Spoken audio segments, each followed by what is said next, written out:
Hello everyone and welcome back to my YouTube channel. इतने दिनों से जिस एग्जाम के लिए हम सब मिलकर के प्रिपरेशन कर रहे थे वो डे फाइनली हमारी लाइफ में आ गया है। जी हाँ, कल है 13 सितंबर, 71st बीपीएससी का प्रीलिम्स का दिन। तो देखिए, आई नो आप सब लोगों ने बहुत ज्यादा मेहनत करी है, लेकिन आप सब लोग कहीं ना कहीं डरे भी हुए हैं। तो आखिरी में जो सबसे ज्यादा इंपॉर्टेंट चीजें हमें मायने रखती हैं इस एग्जाम को अप्रोच करने के लिए, बस वही कुछ दो चार चीजें मैं आज आप लोगों के साथ डिस्कस करने वाली हूँ, सो दैट कल के एग्जाम को किस तरीके से टैकल करना है, प्रेशर कैसे हैंडल करना है, किस तरीके से उन 2 घंटों को यूटिलाइज करना है, उन सब चीजों से रिलेटेड मैं थोड़ी सी टिप्स आपको देने वाली हूँ। It is going to be a very short video, तो क्विकली इस वीडियो को कंप्लीट करते हैं। एंड आप लोग आई नो ट्रैवल कर रहे होंगे, कुछ लोग रिवाइज कर रहे होंगे, so please continue doing that.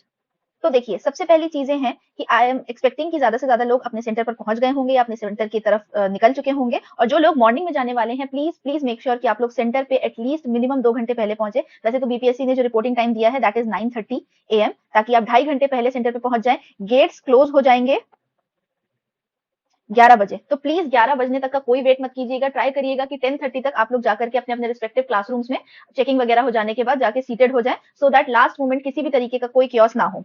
बहुत सारे स्टूडेंट्स हैं जो अकेले ट्रैवल कर रहे हैं, जिनके पास मोबाइल फोन्स होते हैं, कैश रखना होता है, ये सारी चीजों की प्रॉब्लम होती है। मेनी सेंटर्स बीपीएससी के ऐसे होते हैं जहां पे ऐसा कुछ भी आपको असिस्टेंस प्रोवाइड नहीं किया जाता है। सो जो वहां की नियर बाय शॉप्स हैं या फिर कुछ टेम्परेरी आसपास जो घर होते हैं, वहां के कुछ लोग टेम्परेरी तौर पे 20 रुपए, 30 रुपए या 50 रुपए लेकर के आपके बैग सबमिट कराते हैं। सो प्लीज टाइम से पहुंचने का लिए अश्योर कीजिएगा, सो दैट ये सारी चीजें करने में ज्यादा से ज्यादा आपका लास्ट का टाइम वेस्ट ना हो। अब देखिए, इसके अलावा कुछ इंपॉर्टेंट चीजें जो आपको लेकर के जानी है, जो आपको हमेशा अच्छे से ध्यान होना चाहिए। पहली चीज कि एडमिट कार्ड की 2 कॉपीज मांगी गई हैं, ठीक है।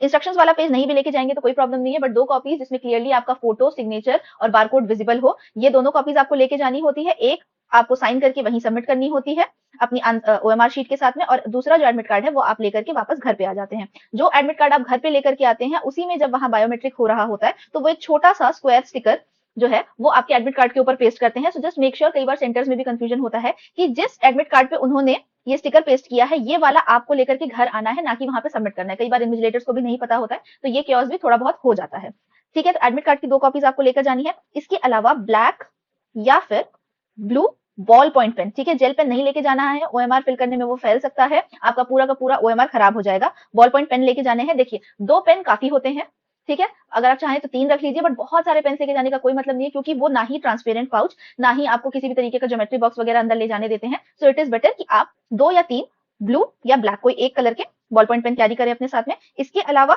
स्टूडेंट्स अपनी एक ट्रांसपेरेंट वाटर बॉटल ले जा सकते हैं, ठीक है। ट्रांसपेरेंट वाटर बॉटल आप ले जा सकते हैं, उसपे कोई स्टिकर नहीं होता, कुछ भी नहीं होता। अगर आपने नॉर्मली एक 10 रुपए वाली बिस्लेरी की बोतल भी ली है तो उसका जो टैग है, बस उसका स्टिकर टैग आप हटा दीजिए और उस बोतल को आप आराम से अपने लिए लेकर के जा सकते हैं एग्जामिनेशन हॉल में, उस पर कोई भी रोक टोक नहीं होगी।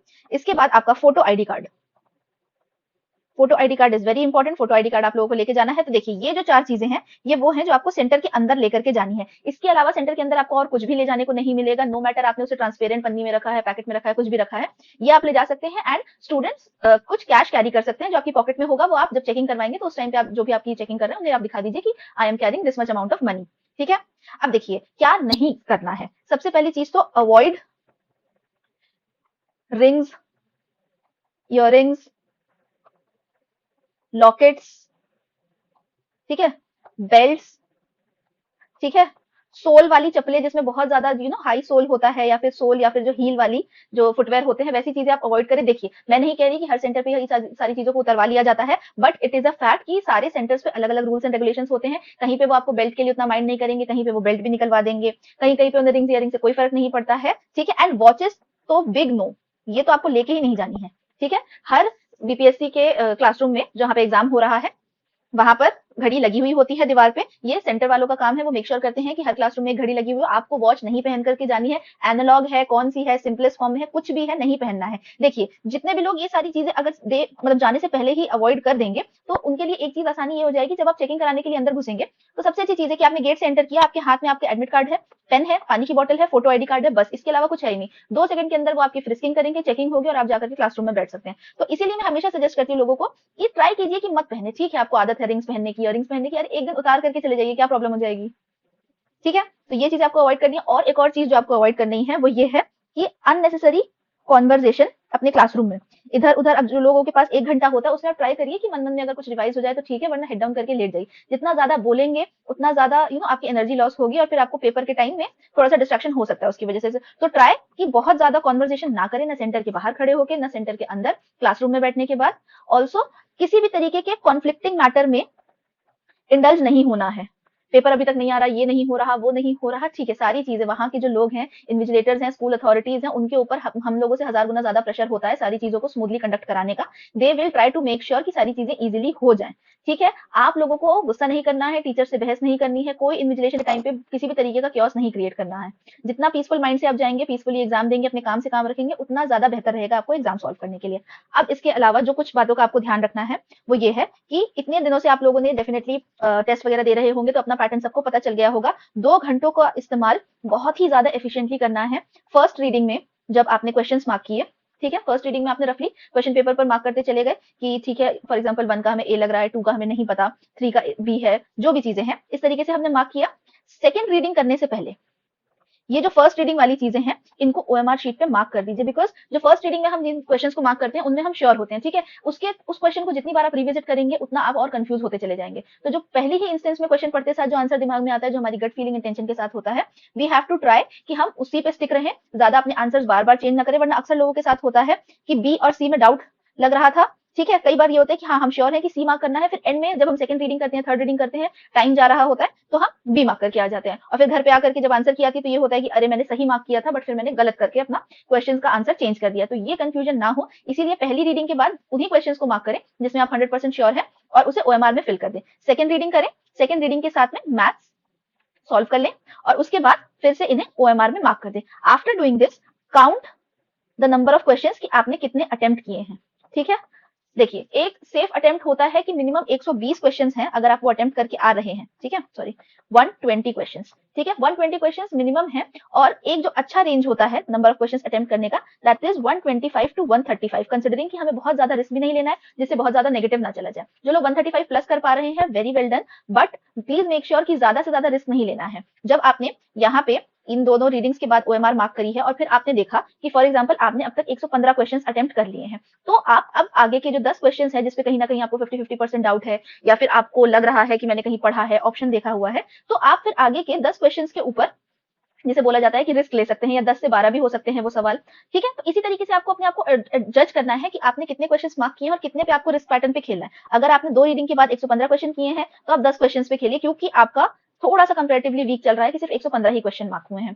अगर आपने 120 से 25 क्वेश्चन ऑलरेडी मार्क कर दिए हैं तो 10 क्वेश्चन अगर आप मार्क करेंगे तो वो आपके लिए बहुत ज्यादा लॉस में नहीं जाएगा, ठीक है। तो इस तरीके से आपको असेस करना है अपना पैटर्न, जो आई एम वेरी श्योर कि आप लोगों ने इतने दिनों से टेस्ट सीरीज में अटेम्प्ट कर रहे होंगे तो पता चल जाएगा, ठीक है। तो देखिए मेरा जो एक अच्छा फेयर अटेम्प्ट मानना होता है वो होता है, if you are attempting 135 questions, this is considered a very good attempt to clear the paper, ठीक है। तो आपको टारगेट इस तरीके से लेके चलना है, बट अंडर प्रेशर आकर के गलत चीजों को मार्क नहीं करके आना है, सिर्फ ये सोच के कि नहीं रिस्क ले लेते हैं अटेम्प्ट बढ़ाने के चक्कर में, क्योंकि जो आपके सही क्वेश्चन है वो भी नेगेटिव की वजह से मार्क्स कम हो जाते हैं। तो आपको प्लीज इस चीज को बहुत अच्छे से असेस करिएगा, ट्राई करिएगा कि आखिरी का जो 15 मिनट होता है उसमें सिर्फ बचे खुचे जो क्वेश्चन हैं डाउटफुल, सिर्फ उनके ही ओएमआर आप मार्क करें, और इससे पहले आप ओएमआर अपने मेजोरिटी क्वेश्चन जो है वो मार्क कर चुके हो। अक्सर गलतियां होती हैं ओएमआर में, एक भी अगर क्वेश्चन आपका ऊपर नीचे स्किप हुआ, आपके सारे के सारे सवाल गलत फिलअप हो जाएंगे और उसके बाद कोई उसका सोल्यूशन नहीं है, पूरा का पूरा आपका अटेम्प्ट खराब हो जाएगा। So you just have to make sure कि बिल्कुल क्योटिक होकर के आपको ओएमआर नहीं मार्क करना है। आराम से जब आपके पास टाइम है, 1 घंटा टाइम है, पहली रीडिंग हो गई है, उसके बाद पहले ओएमआर को मार्क कर लीजिए।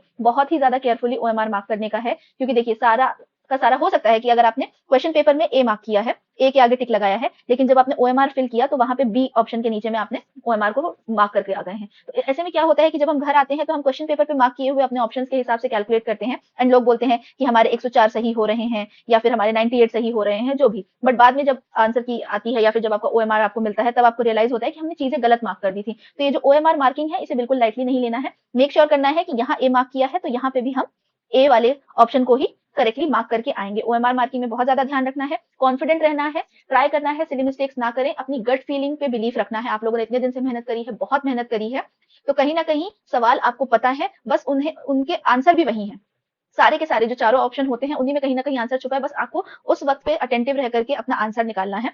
सिमिलर पैटर्न पे अगर 8 से 10, मैं उन लोगों के लिए बात कर रही हूँ जिनका मैथ्स वीक है, 8 से 10 जो हमारे मैथ्स के क्वेश्चंस आ रहे हैं विद रीजनिंग, उम्मीद है कि रीजनिंग से रिलेटेड मिक्स करके आएंगे क्वेश्चन, तो मिनिमम ट्राई करें कि 6 से 7 क्वेश्चन के आंसर आप टाइमली निकाल पाएं और उन क्वेश्चंस को मार्क करके आए। जरूरी नहीं है 10 में से 10 आपको अटेम्प्ट करने हैं। Again I am telling about दोस्त जिनका मैथ्स और रीजनिंग वीक है। अदरवाइज जिनका स्ट्रॉन्ग है वो जितने ज्यादा क्वेश्चन सही कर पाए उतना ही अच्छा होता है, क्योंकि ये डायरेक्टली आपको एक पॉजिटिव स्कोर दिला रहे होते हैं।